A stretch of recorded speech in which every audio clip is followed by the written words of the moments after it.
Boa noite a todos, graças e paz a todos os irmãos. Bom estar aqui com vocês, como disse o Leandro. Leandro é um amigo aí muito querido. Eu brinco que eu me lembro da primeira vez que o Leandro pregou na igreja. Eu falei, Leandro, passa seu esboço aí pra galera e tal, a gente quer compartilhar e quer ouvir. Foi um tempo muito bom. E bom estar com os irmãos e estar com a igreja e ter esse momento especial, né? Me sinto privilegiado de poder estar aqui com vocês e ministrar a palavra.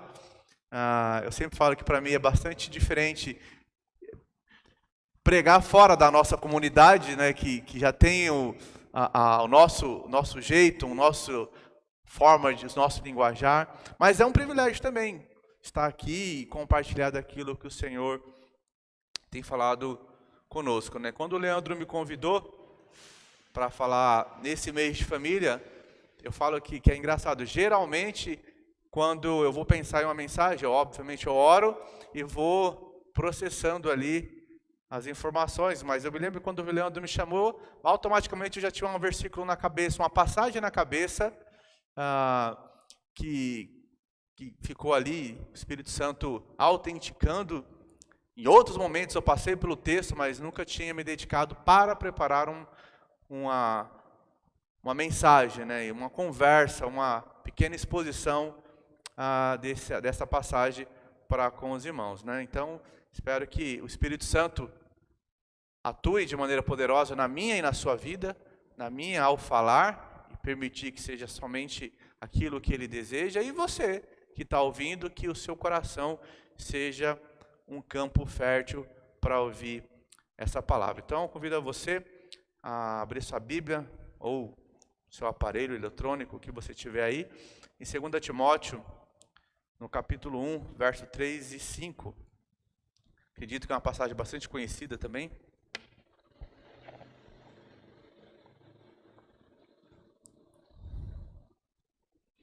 Segunda carta de Paulo a Timóteo, capítulo 1, verso 3 ao 5. Amém? Dou graças a Deus a quem sirvo com a consciência limpa, como servir os meus antepassados, ao lembrar-me constantemente de você, noite e dia, em minhas orações. Lembro-me das tuas lágrimas e desejo muito vê-lo, para que a minha alegria seja completa. Recordo-me da sua fé não fingida, que primeiro habitou em sua avó Loide, em sua mãe Eunice, e estou convencido de que também habita em você. Senhor, nós te damos graça, Pai, por esse tempo, por esse momento de compartilhar da Tua palavra, compartilhar daquilo que o Senhor tem ministrado ao meu coração e eu possa ministrar o coração das Tuas ovelhas para que o Teu Espírito, Pai, opere na vida delas segundo o Teu querer. Muito obrigado por tudo, Senhor, é que eu te peço em nome de Jesus, hoje e sempre. Amém. Nos versos, até os versos 6 e 7, Paulo vai estar falando ali a respeito do dom do Timóteo, sobre posições de mãos, recebeste um dom, então, ou seja, não deixe ele não apague esse dom que está em ti, mas eu quero falar dentro de um contexto um pouco mais específico, né? Mês da família, lá na PIB de Andira, nós também estamos trabalhando essa temática, lá estamos trabalhando com o fruto do Espírito na família, né? Como que se manifesta as características do fruto a partir da vida familiar, né? Então tem sido um tempo bom. E aqui eu coloquei um tema aqui só para nos nortear, que seria mais ou menos construindo um legado para a glória de Deus.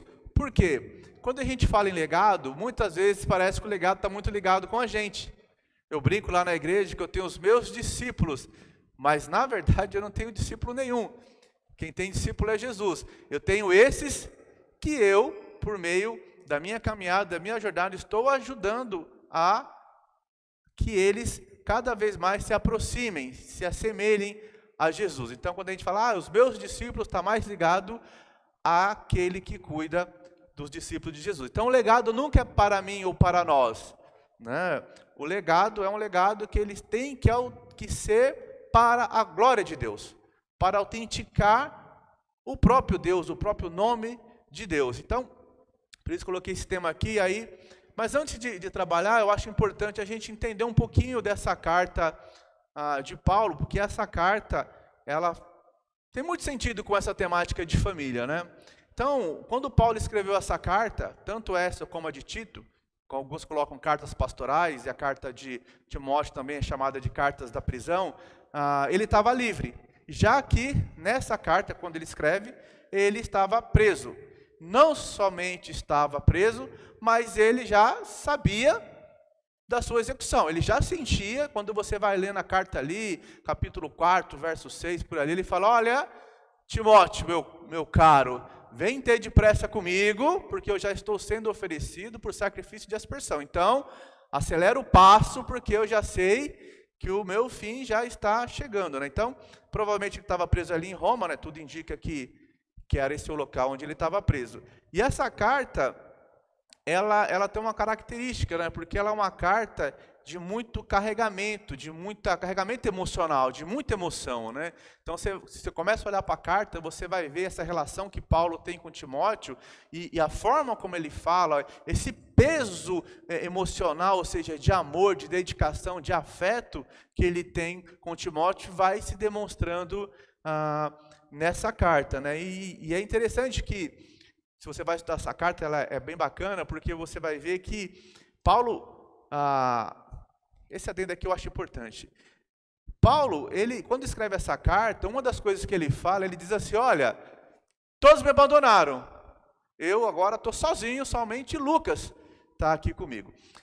Se você olha em retrospectiva, você está falando de um camarada que abriu mão da vida dele em prol do evangelho, abriu mão de tudo, absolutamente tudo. Ele mesmo fala, eu considerei tudo como perda pela causa de Cristo. E no final, e a gente tem uma construção de vida cristã muito curiosa. A gente entende que nós vamos servir a Deus a nossa vida toda, aí quando estiver no final da nossa vida, vai acontecer algo maravilhoso, a gente vai estar num lugar muito bom, muito abençoado, cheio de bênção, porque a gente passou a vida todinha servindo a Deus, e agora sim, agora é a hora de Deus falar assim, meu querido, você vai morrer bem tranquilo, bem em paz, porque você teve uma vida muito bacana. Só que não. Um camarada que Jesus apareceu para ele e falou, Paulo, importa você saber o que é padecer pelo meu nome. Ele chega no final da vida e ele diz, então, eu estou sozinho. Todos me abandonaram, exceto Lucas. Vou morrer, sei que eu vou morrer, mas tudo bem. E aí no final da carta, quem lê lá vai aquela passagem muito linda, né? Combati o bom combate, encerrei a carreira, guardei a minha fé, espero tão somente a coroa da justiça, que me será dada pelo justo juiz, quando? Naquele dia, que é o de encontro dele com o Senhor. Só para a gente entender que a gente não pode amarrar a vida cristã achando que a concretização da obra de Deus na nossa vida, e essa obra se desdobra no dom que a gente vai utilizar para fazer a obra, o propósito que Deus tem para nós, vai redundar no final glorioso. Pode ser que eu e você morramos em paz, muito tranquilos, mas pode ser que não, e isso não desqualifica a forma como você encerra a carreira. Como você encerra, mas é como você chega. Como é que você chega no final da carreira? Isso que vai ser determinante nessa questão, né? Mas é só um adendo dessa questão de Paulo. E aí, essa carta aqui, ela, como eu disse, ela tem um forte carregamento, né, de emoção. Paulo tem no Timóteo exatamente como um filho, alguém muito querido ali. Mas a gente pode dividir essa carta, para um melhor entendimento, se a gente fosse esboçá-la de maneira completa, em pelo menos 4 incumbências, né, 4 orientações que Paulo dá a Timóteo no final da sua carreira, né? Então ele fala, olha, guarda o bom depósito, né? Lá no capítulo 1, verso 14, então guarda o bom depósito. Lá no capítulo 3, verso 12, sofre pelo evangelho. Lá também no capítulo 3, verso 14, se afasta dos corruptos. E por último, em 4:2, capítulo 4, verso 2, ele fala, pregue a palavra. Então você vê que essa carta, ela além do Paulo estar preso, ele sabe que ele vai ali morrer, mas mesmo assim há toda uma preocupação, não com a vida dele. E se você for pensar nisso, dá para a gente fazer uma pregação aqui, uma pregação antes da pregação. Você está falando de um cara que está preso, vai ser executado, sabe que o fim está próximo, mas ele não está preocupado em como é que ele vai chegar até aquele momento final, mas ele está preocupado em deixar uma orientação, deixar uma incumbência para aquele pastor, para aquele jovem pastor, para que ele possa então viver a sua jornada, o seu chamado de maneira mais completa e mais de forma que o nome de Deus seja glorificado. Bom, com essa breve introdução, eu gostaria de tirar algumas lições dessa perícope, né, desse trecho que nós lemos aí do 3 ao 5. Então, a primeira coisa que eu gostaria de destacar nesses versos, pensando no mês da família, pensando em construir um legado, é a importância da família na formação dos seus filhos. Então, se você olha para o verso 5, tem uma fala aqui muito importante para a gente.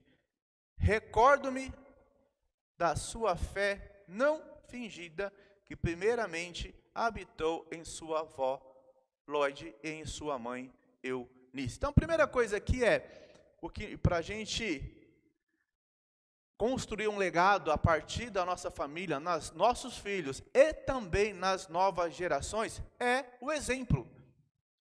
O exemplo de uma fé não fingida. O que eu quero dizer, eu destaquei essa palavra aqui porque ela é muito importante, né? Os pais precisam construir um legado na sua família.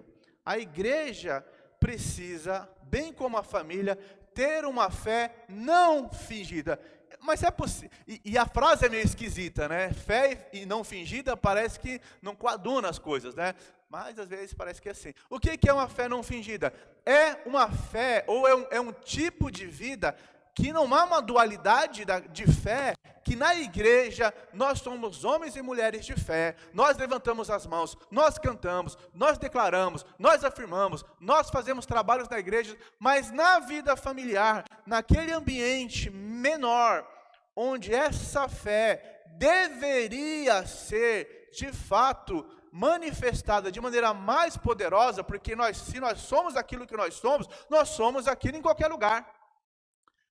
Não pode haver um dualismo, uma dualidade, na igreja nós temos uma fé não fingida, nesse ambiente que é propício para isso, a gente manifesta, a gente crê, a gente fala, não, vai acontecer, mas quando chega na família, nós não conseguimos ser esse exemplo de fé. E a fé aqui não é uma fé sem razão, não é uma fé destituída de intelecto, mas a fé aqui, a fé verdadeira, essa fé sem fingimento, sem hipocrisia, é o que está lá também em 2 Timóteo 1,12. Porque eu sei em quem eu tenho crido, e eu estou bem certo que Ele é poderoso para guardar o meu depósito até aquele dia. Essa expressão, eu sei, só pode ser dita, de fato, por experiência.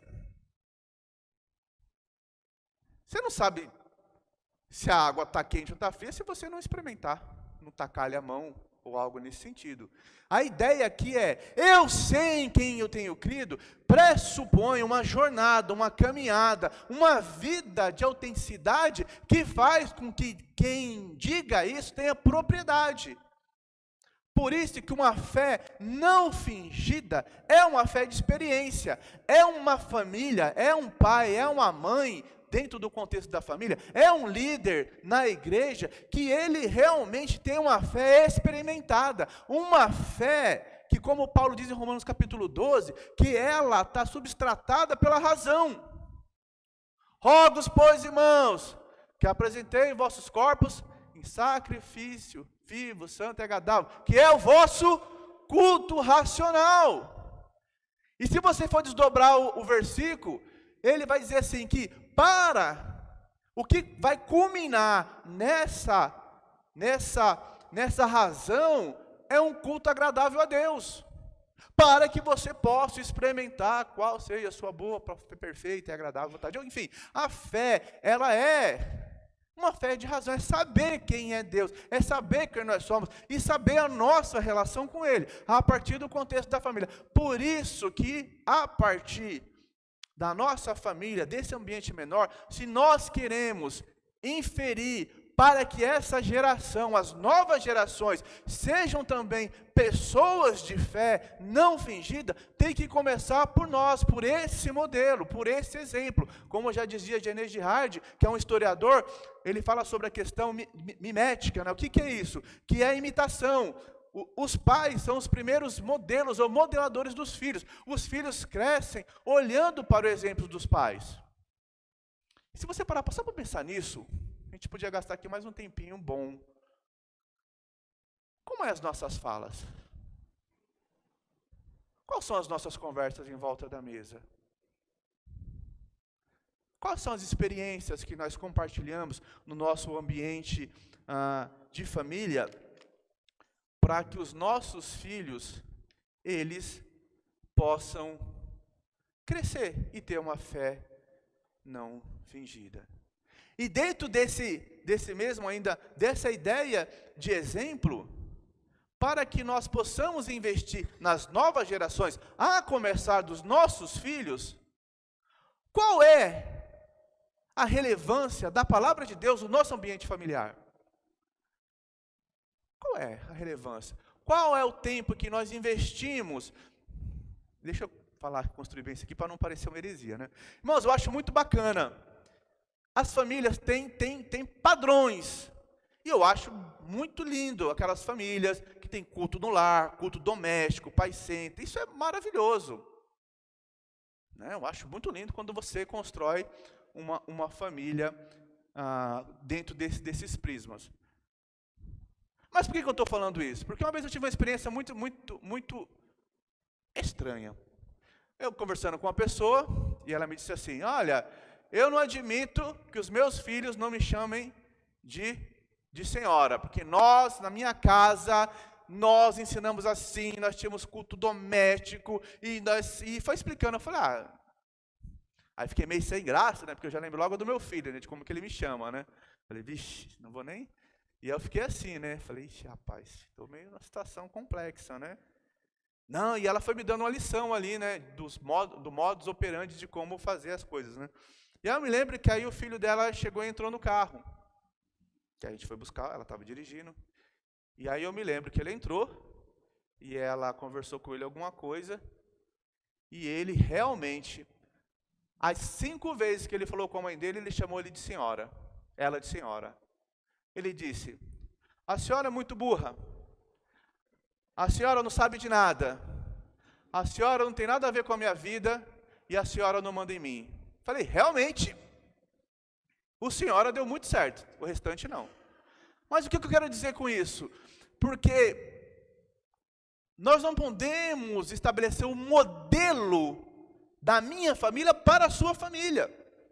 Na minha família, de repente, funciona. Levantar de manhã, fazer o cultinho e tudo isso. Bacana. Mas talvez na sua é diferente.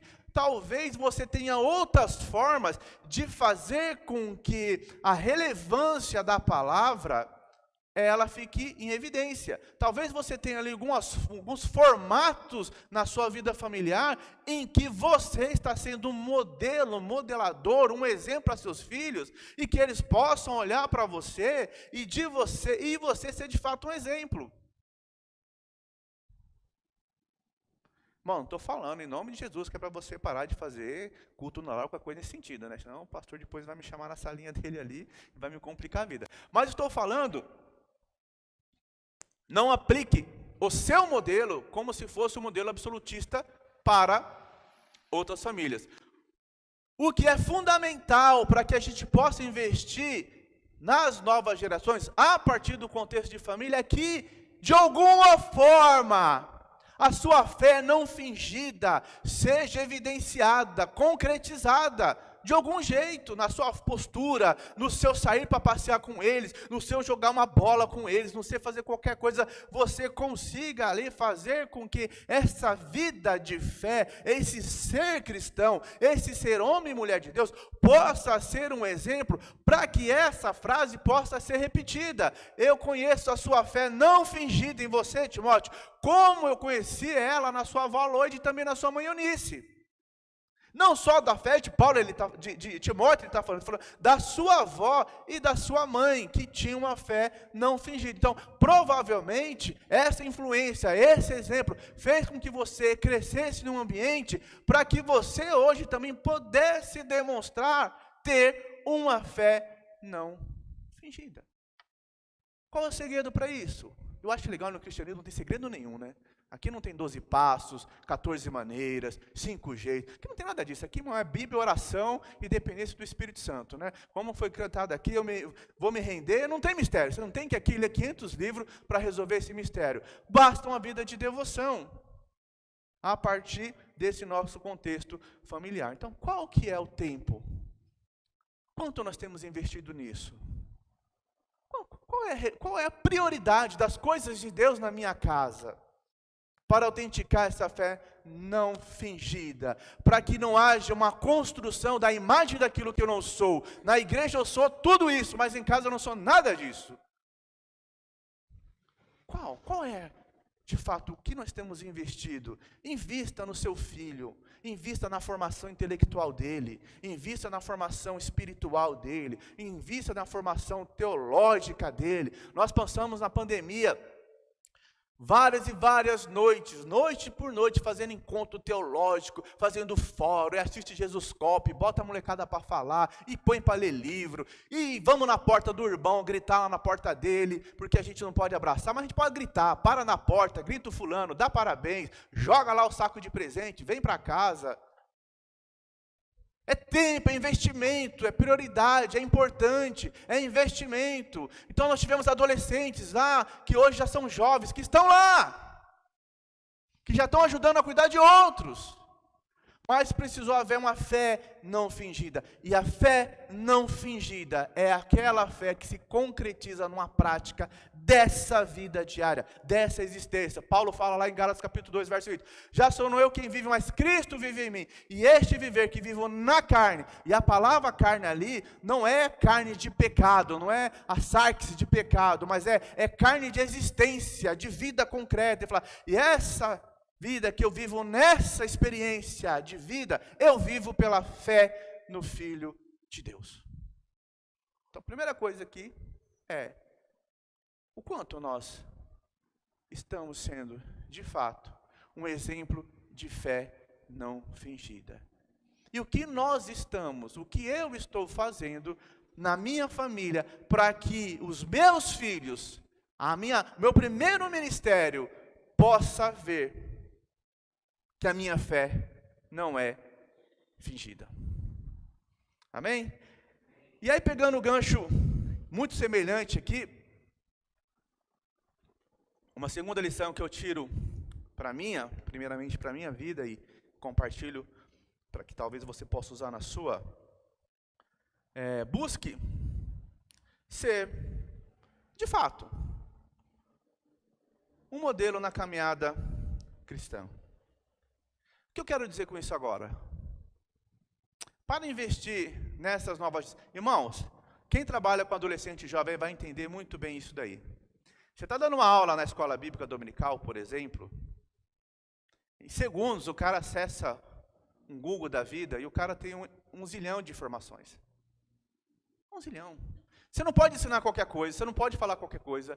Essa garotada está antenada com tudo que está acontecendo na atualidade. Eles são muito rápidos, eles são dinâmicos, são impacientes. Talvez eles são superficiais, mas eles são muito rápidos em buscar informação, em seguir pessoas. Eu acho que o grande problema hoje é quem está seguindo quem, e por que está seguindo aquilo lá. Mas por quê? Eu faço o gancho que é a minha primeira fala. Há uma carência gigante de modelos e de exemplos nas nossas comunidades. Infelizmente, as nossas juventudes, as nossas gerações, por que que nós... Você se perguntou? Provavelmente sim. Por que que a gente perde tanto a jovem quando entra na faculdade?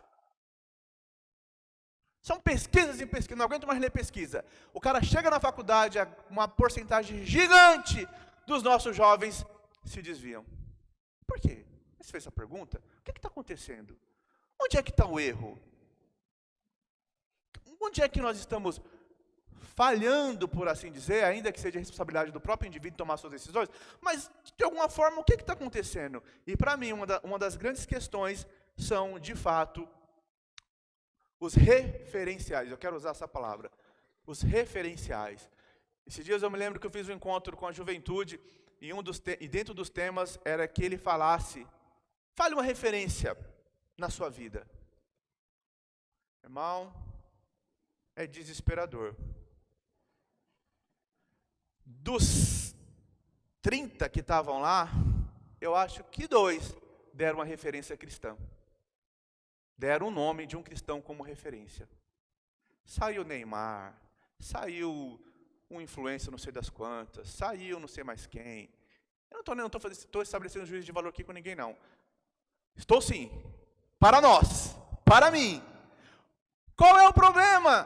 Que nós não estamos protagonizando na vida dos nossos adolescentes. Porque parece-me que há uma lacuna que foi deixada aberta aí. E a gente não está conseguindo. Então, e aí isso aqui é mais para nós, os mais velhos, para nós, os pais, para nós, os líderes. Talvez seja essa minha fala agora. Por que nós não temos referenciais?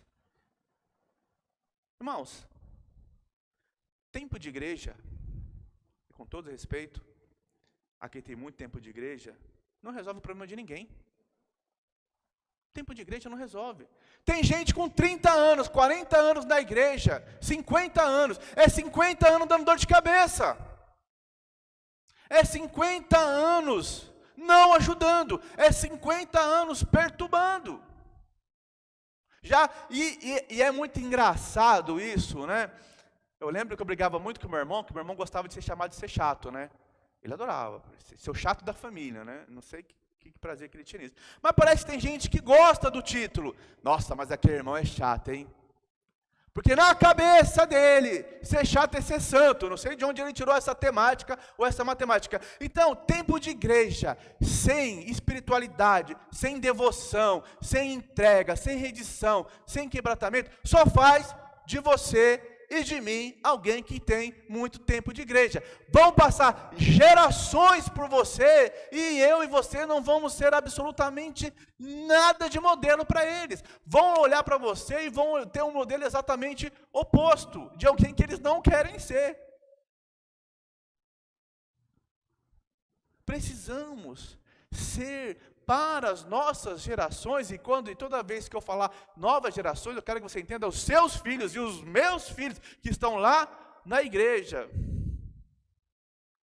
Vou contar uma coisa aqui, espero que eles não estejam assistindo. Aconteceu um negócio muito engraçado. Alguns adolescentes foram em casa em algum momento, com meu filho, e eu não estava em casa. A minha mulher estava em casa, mas estava no quarto. Mas ela, em tese, estaria comigo onde eu estava, mas ela não foi porque ela não podia, não estava bem aquele dia. E meu filho chegou com os amigos dele da igreja, né? E foram lá conversando e tal, e ela ficou quieta lá ouvindo. E é muito curioso. Por que eu estou trazendo esse exemplo? Irmãos, eles percebem tudo. Tudo. E aí, para minha alegria, foi, em algum momento, na conversa deles, eles pelo menos citariam um referencial da igreja. Eu falei, amém, ainda há esperança para Israel. E você vê que eles estão antenados, que eles estão percebendo as coisas que não estão dando muito certo. Pessoas que falam, mas aquela pessoa não tem jeito, o cara é chato, o cara não consegue ser amigo. E as conversas dele vão demonstrando meio que talvez um padrão que se estabelece na nossa realidade. Não seja chato em nome de Jesus. Fazer cara feia não vai te dar espiritualidade não, meu querido. Só vai te fazer ficar com cara feia mesmo. Tempo de igreja não resolve. Ter conhecimento intelectual não resolve, se isso não virar uma prática de devoção. Mas eu posso continuar lendo os meus 50 livros por ano, não vai resolver nada. Nadinha. Se isso não culminar, se isso não ser transformado em uma prática que gere para essas gerações um caminho, uma experiência, um exemplo, algo bom, algo que ele olha e fala, poxa vida, eu quero ouvir. Nós temos agora lá alguns professores que têm sido uma bênção de Deus, porque eles são uma referência, porque eles não somente ensinam, eles vivem o que ensinam, eles conversam, eles visitam, eles recebem a molecada em casa, eles escutam, eles tentam entender as demandas deles, os problemas existenciais deles, tentam nortear, conduzir, levar para um caminho em que eles possam estar recebendo um suporte espiritual, emocional, para que essa geração seja uma geração que venha realmente marcar a história deles de maneira que o nome de Deus seja glorificado. Ter cargo na igreja, ser alguém que tem um cargo na igreja, também não vai resolver muito problema não, irmão. Não. A gente confunde poder com autoridade, né? Eu me lembro, essa história é muito velha, mas sempre a gente conta, né? Todo mundo tinha medo de diácono, né, irmãos? Não sei porquê. E aí, foi se criando esse arquétipo do diácono, né? Que é o cara bravo, o pastor, misericórdia. Você já viu como é que a gente botava medo nas crianças, quando eram pequenas? Olha, se você fazer isso, eu vou falar pro pastor. Criança chega na igreja, o pastor vem, a criança corre. Desesperada, porque tem no pastor uma figura de alguém que vai lhe punir.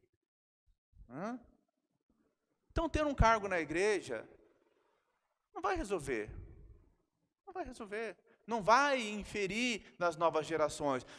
E digo mais, dependendo de como você for e eu ser, o nosso cargo, a nossa posição, ela vai afastar. Pastor Leandro, se o pastor Leandro não for alguém, que não é o caso dele, que recebe, que os caras querem vir conversar, que o povo quer vir tomar café, que o camarada está de trânsito e fala, não, vou passar lá para tomar um café com o pastorzão, porque eu sei que ele vai me ouvir. Nós estamos fazendo o caminho inverso. Isso não desconfigura a autoridade. A autoridade pressupõe um relacionamento. A autoridade se conquista. A autoridade é um ganho. A autoridade é alguém que vive uma fé não fingida na sua comunidade, onde a nova geração olha para aquele homem, para aquela mulher de Deus e vê eles como referencial para a vida deles. Então um cargo, ele não pode ser para botar medo, para botar empecilho. Um cargo, uma posição na igreja, deve ser para mim e para você, a coisa mais estratégica deste momento, é fazer com que essa posição, ela abra a porta para que a nova geração chegue, venha, fale, converse, experimente, entenda, e possa entender que os nossos líderes são homens de Deus, mas também são homens desta geração, conectada com os problemas desta geração e aptos para ouvir e ajudá-lo nas suas demandas.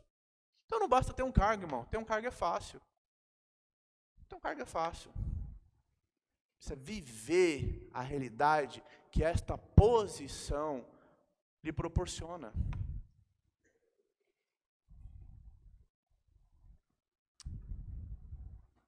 Que nós possamos, na nossa comunidade, a começar pela nossa família, a nossa geração, ser esse modelo.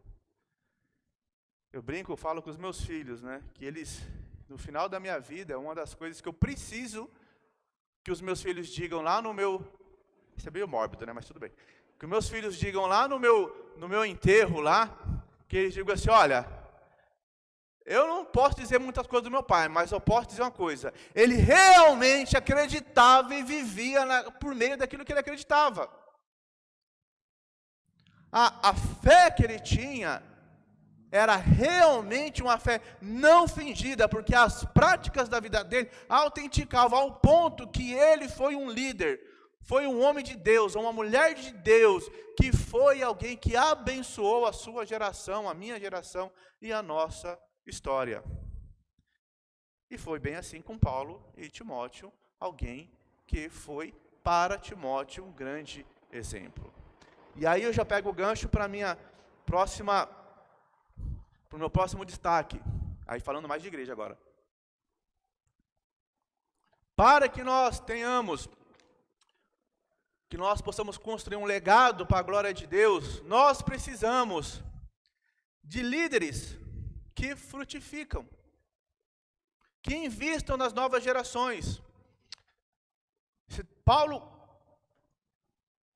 provavelmente a avó e a mãe se converteram na primeira visita de Paulo, e na segunda visita de Paulo, então começa uma caminhada de discipulado com Timóteo, começa então a investir na vida de Timóteo.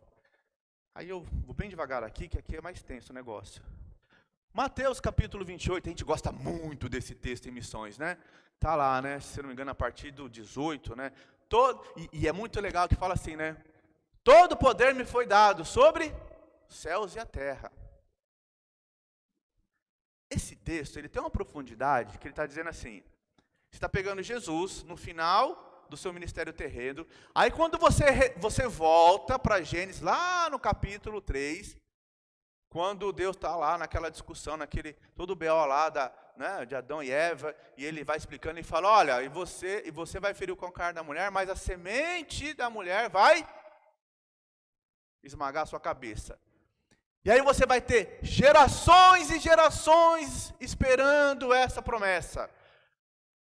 Pais, dia após dia contando para os seus filhos, um dia virá o libertador do nosso povo, um dia haverá o remidor, e essa história vai sendo contada de geração em geração. Simeão lá naquele templo, quando ele toma Jesus nas mãos, ele fala, olha, despede o seu servo em paz, porque viu a tua tão grande salvação. Então você tem tudo isso e de repente vem esse, que é o Messias, que é o Salvador, que faz a sua obra.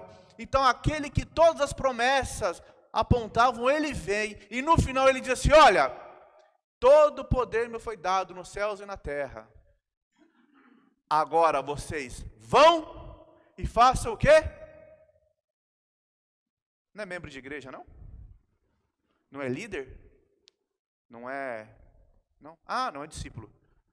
Vão e façam discípulos, ou numa tradução mais acurada, e indo pela vida de vocês, e indo pelo caminho, e indo pela essa jornada chamada vida, façam discípulos de Jesus. E aqui, líderes que frutificam, são os líderes que investem na geração, para fazer discípulo. Irmão, o grande mandamento, e pega a chave do negócio, ele está dizendo assim, olha, todo poder me foi dado, eu que mando em tudo, eu sou o Senhor de tudo. Eu estou dizendo para vocês agora, vão e façam discípulos. Se nós queremos ter filhos,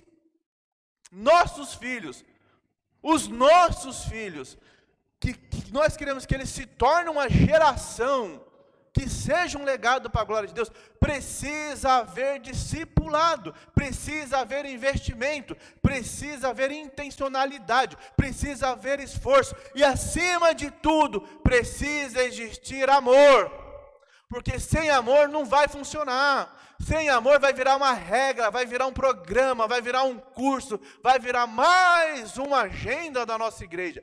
Mas quando há amor, há intencionalidade, quando há amor, há vontade, quando há amor, há dedicação, quando há amor, há sacrifício. Davi falou, eu não quero oferecer ao Senhor nada que me custe sacrifício, nada que não me custe sacrifício. Investir, construir. Irmão, quem tem filho aqui? Quem tem filho, ou quem tem sobrinho muito próximo, sabe como é que é? Demanda tempo, energia, investimento. Você tem que querer, você tem que desejar, você tem que considerar que é importante. Aí nós queremos uma geração que glorifique a Deus. Aí nós cantamos e nós falamos que nós queremos um povo que faça a diferença, mas a gente não está investindo.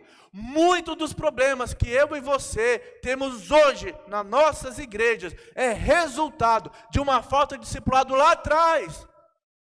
Dividimos a igreja em clero, na igreja onde as pessoas têm medo dos líderes, têm medo dos pastores, têm medo dos diáconos. Criamos uma distância com as gerações, botamos as crianças de canto, não nos importamos em ensinar adolescente. Ah, sou adolescente. Durante quanto tempo muitas igrejas não se importaram em investir na formação dos nossos adolescentes? Não, quando ele ficar mais velho a gente resolve, bota ele na classe dos adultos, tá tudo certo. Não! Perdemos um tempo gigantesco. E hoje nós colhemos o resultado. E aí hoje nós chegamos com os nossos jovens abandonando a fé quando chegam na faculdade, porque nós não ensinamos aqui de maneira objetivada sobre Deus, sobre razão, sobre filosofia, sobre a vida, sobre o mundo, para ele não ter medo de deparar lá com um filósofo de existencialismo. Aí fica todo perdido, o cara fala meia dúzia de palavras para ele chega para a igreja e fala: meu Deus, me enganaram até hoje. A gente omite texto bíblico, a gente tem medo de abrir a Bíblia e falar o que o texto está dizendo. Aí nossos adolescentes são fragilizados, crescem sem profundidade, chega na igreja. Eu me lembro que um dia uma mãe me ligou: vem cá conversar com a minha filha e tal, não sei o quê, que ela tá dizendo que agora ela uma teia, não acredita mais em nada. Vamos lá conversar. Cheguei lá: e aí, mano, tá pegando aí? Sabe como é que é adolescente? E aí, mano, tá pegando aí na parada? Não, pastorzão, a parada é a seguinte: tô lá, meu professor chegou para mim e abriu aqui um cara muito inteligente, abriu aqui o Jean Paul Sartre. Falei: eita, negócio. Não, inclusive, aí sacou do Nietzsche para mim, falou assim: ó, tô lendo aqui Nietzsche, e esse cara é muito inteligente e tal. Eu falei: caramba, meu, e agora, né? Mas naqueles 2 segundos eu fiquei pensando, né? Por que a gente nunca tratou sobre essas coisas? Por que a gente nunca debateu sobre a vida, sobre o sentido da vida? Por que a gente disse para os nossos adolescentes: tem que ter fé e pronto, acabou? Porque quando o adolescente entra nos seus períodos de desejo e de vontade, a gente falou: vai orar, miserável, que isso não é de Deus. E a gente não sentou com esse cara e fez uma classe de educação, ensinou e falou para ele. Aí eu olhei lá, falei: meu, complicado. Aí começamos a discutir ali. Falei: o que você leu? Eu li esse livro. Eu falei: eu li os outros 8 dele. O que você leu do fulano? Eu li esse aqui. Mas eu li também os outros 5 dele. Então, aí vai construindo para dizer para ela: tá vendo? Não é assim. Não é assim. Ter inteligente não pressupõe negar a Deus. Pelo contrário. Alguém realmente inteligente vai chegar à conclusão que só faz sentido se existir Deus. Grandes pensadores, você vai lá no CERN, lá estão fazendo energia a partir do nada, os caras é crente. O cara está lá tentando produzir energia do nada, imitar Deus, mas o cara fala: mano, eu creio em Deus, e conseguir isso aqui é só se ele permitir de alguma forma. Não há problema em ser inteligente, o problema é essa inteligência desassociada da coisa mais importante, que é crer em Deus, entender quem é Deus. Mas nós precisamos investir, ter esforço, amar os nossos adolescentes e essa geração, para que eles sejam uma geração relevante, que chegue na faculdade e não tenha medo de defender a sua fé e falar: eu sei quem tenho crido, olha, mas tem isso, isso, isso. Bacana, vamos discutir, vamos desenrolar um negócio aqui, mas a minha fé, ela é autenticada não por uma leitura superficial, ela é autenticada por uma experiência real com Deus, que é autenticada agora sim pela palavra de Deus, porque a experiência espiritual, ela é autenticada, ela é firmada pelas Escrituras. E aí esse garoto, ele tem convicção.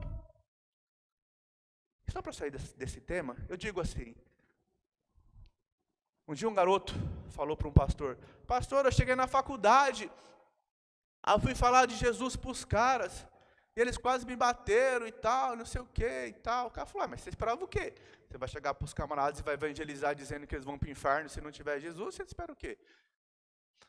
O que eu quero dizer com essa metáfora? Cara, Seja o melhor aluno. Seja o melhor filho possível. Que toda aquela classe, para você jovem que está me ouvindo, para você que é pai de jovem, ele tem que ser o mais excelente que ele puder, porque a excelência naquele trabalho de filosofia, de Nietzsche, vai demonstrar que ele honra a Deus, fazendo com excelência tudo que lhe vem à mão. Aquele adolescente que tira a melhor nota, ou que é bom aluno, é o maior testemunho de uma fé não fingida que ele aprendeu onde? A partir da minha casa e da sua casa. A excelência com que nós fazemos as coisas simples, da nossa vida diária, da vida da igreja, elas vão formando nesse jovem, nesses filhos, nessas crianças e adolescentes da nossa igreja, essa ideia do que é o modelo de alguém que ama a Deus e vive por essa verdade. Por isso, repito, precisamos de líderes que frutificam a partir da sua casa, a partir da nossa igreja, e a partir da sua vida, onde ele está fazendo o que ele está fazendo. E a base desses líderes que frutificam, sempre será o amor. Que sem amor, vira peso, vira dor, vira algo que não, de fato, não vai levar essa geração a ser uma geração que glorifica a Deus por meio da sua vida. E por último, baseado nesse texto, para que a gente tenha uma geração, um legado que glorifique a Deus, nós precisamos entender que isso leva tempo, e vai ser no tempo certo. Você prega hoje, você dá uma palestra hoje, você investe hoje, não é miojo, não vai estar amanhã pronto. Isso aqui leva tempo. Isso aqui é investimento de continuidade. Isso aqui é saber que nós estamos plantando nessa geração uma semente que vai ser produzida lá na frente. Mas a gente é agoniado. Você pega um adolescente, um jovem, alguém novo na igreja, e aí você faz meia dúzia de encontro, dá meia dúzia de aula, você quer que ele se torne um crente padronizado dentro dos dogmas que a igreja tem. Precisa caminhar, precisa ajudar, precisa investir, precisa saber que vai levar tempo. Uns mais, outros menos. Tem pessoas que chegam na igreja, eu tenho um adolescente lá, eu tenho um grupo de adolescentes lá, que é muito engraçado, a molecada já prega, virada no giraia, lê 50 livros, 60 livros no ano. Eu tenho um moleque lendo de C.S. Lewis, a N.T. White, a teologia sistemática, mas já tem outros que ainda estão no gibi da Turma da Mônica. O que é que eu faço? Acelero da Turma da Mônica? Chuto ele e falo, vai que... Não, eu peço para o outro diminuir e buscar aquele. Porque aquele já tem, ele já foi, ele já é. Ele precisa agora, por meio dos modelos, dos líderes, dos pais, ter esse amor de voltar e pegar na mão daquele que ainda não foi para ajudar. E aí nós vamos ter gerações que realmente vão glorificar a Deus. Mas isso leva tempo, irmãos. O que a gente não pode ter é agonia.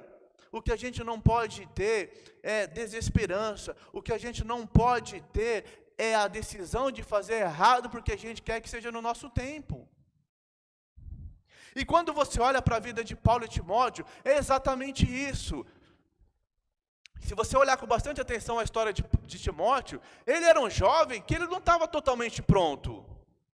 Nas cartas, nas conversas, você vai ver que ele era tímido. Ele tinha uma dificuldade. Paulo fala, olha, não despreze o dom que está em ti. Seja forte. Muito provavelmente ele tinha alguma dificuldade de exercer a liderança dele. Mas você olha a história de Paulo com Timóteo, é uma história longa, de uma caminhada, de investimento, pensando no futuro, do que ele ia fazer. Queremos ter jovens e adolescentes, homens e mulheres de Deus, lá na frente. Nós precisamos começar a trabalhar agora. Nós precisamos saber que o nosso investimento hoje vai levar um tempo para dar o fruto. Que a gente não pode fazer é desanimar, é desistir. Por que não? Porque a nossa fé não é fingida. Nós acreditamos em Deus, nós acreditamos no poder de Deus, nós acreditamos na atuação e no poder do Espírito Santo. por meio da nossa vida, na vida deles, para que a vida deles seja também uma vida que glorifica a Deus na sua jornada.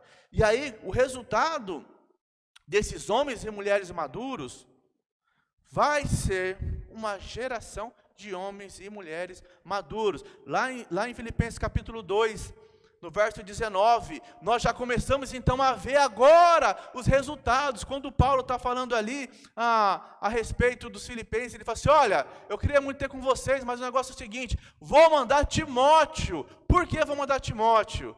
Porque ele tem me servido como um pai serve ao filho, e todo mundo procura o seu próprio interesse, mas Timóteo não, ele tem se preocupado com o interesse de vocês, da igreja. Olha aqui os frutos já dando no seu tempo.